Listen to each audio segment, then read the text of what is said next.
Hey everybody, how you doing out there? Welcome to the start of week 4. Actually, it's Sunday right now, but we're already a month into this class.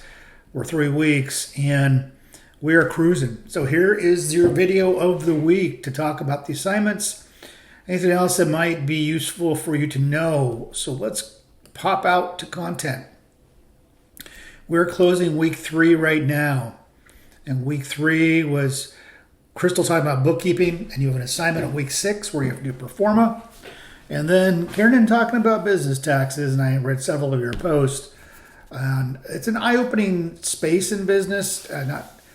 Not enough business owners take the deductions that are there for them.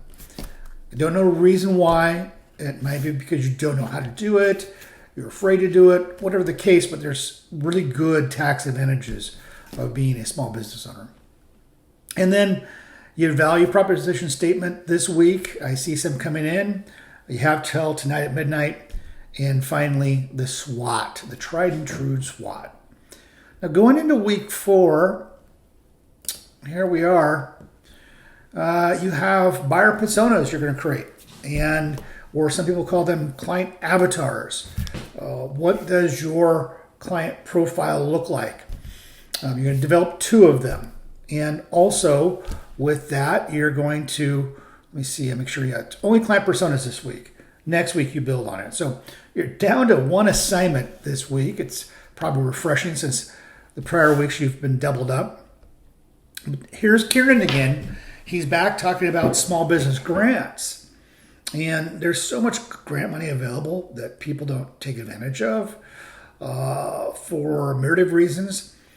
And what happens, it just goes back to general fund if those grants aren't secured.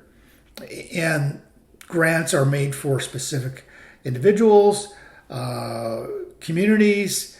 You really need to invest time in this space because you can get some good money. I just helped somebody recently with a small business grant for entrepreneurism of $10,000. And that could be the difference of depending on your business model, good startup money, seed money. So these are good grants. These are the high-level grants, but there's different, many more than what he presents. And then you're going to do a client persona. The objective of this assignment is to guide you through the process. And what you're going to be doing with this, I suggest starting off with ChatGPT and look at the name and background, demographics, goals, and challenges. And then what you're going to do is take that information you received from research and create a visually engaging proposal that introduces the 2 buyer personas you've developed. Include relevant images, graphs, and quotes to make the persona come true to life. Explain the importance of understanding these personas and tailoring marketing efforts. And present strategy that your business could use to reach its target audience.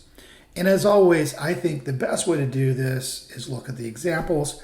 Barry and Bree, I've showed some of her work in prior weeks. She was, yes, an all-star student. And she was opening the charcuterie board business. So when she did the deep dive here, one of her avatars was Emily's bio. Emily is a compassionate, board-certified nurse practitioner or someone of this ilk.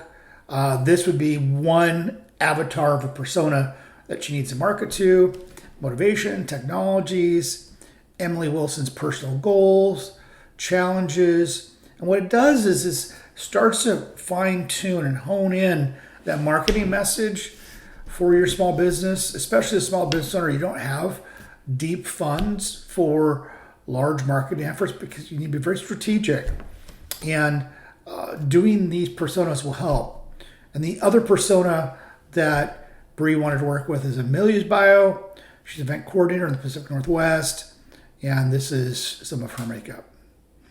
Then marketing strategies to these 2 personas, she thought would be the best way to use the 4 P's in marketing. That's one. The other one we have here is Broken Age Design. You've seen also some of Abby's work in prior weeks.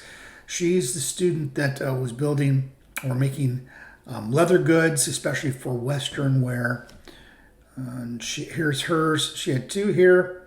You got Sarah Walker, a photographer, age 29.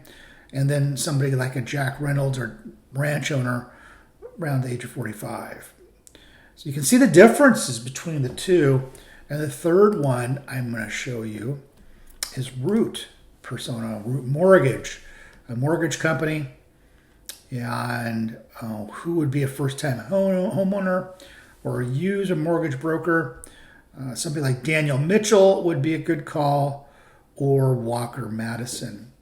You want to create two. That's very important. If I create one, you're going to lose some points, and also how you showcase the information. Then as we go forward in week 5, just as a leader, you get into corporate social responsibility and how you will create social purpose and community with your business for which purchases your product or services. We'll get to that next week, but this week, the client persona. If you need me, reach out. If not, I'll see you next video.